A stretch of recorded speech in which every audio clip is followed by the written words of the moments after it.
So the first thing you want to do is simply pop the hood. It's on the left side of the floorboard here. Once the hood opens, you're going to find this little latch. I zoomed in here just so you can see it a little bit better. You're going to push it to the left. And that's going to release the safety that allows the hood to open. Here's a little better view of that latch that you're going to pop open. Once you get that up, on the left side again, you're going to find the lever that holds the hood up. Now there's a lot of plastic under here, but the filter actually is really easy to find. It's this box right here with two tabs that are marked pull.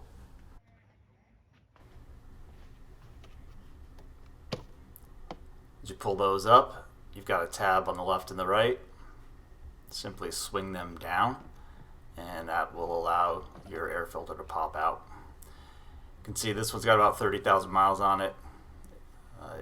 It could probably go a little bit longer, but it definitely is worth replacing. I believe the recommended interval is every 30,000 miles, so you'll find all kinds of stuff in there. It's not worth cleaning it out or vacuuming. Just go ahead and get a new one. I did not go with an OEM replacement. I happened to pick one up off of Amazon. I'll show you here what it looks like. It's the EP Auto brand I picked up off of Amazon. I'll put a link to the item in the description of the video. Comes wrapped in some nice plastic there to keep it clean. Go ahead and remove that and compare the two side by side.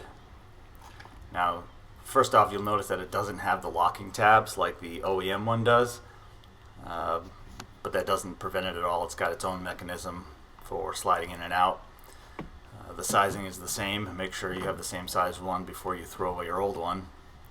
And this one simply drops right into place, holds itself in there nice and tight, and it's a simple push down on both sides, and you're done.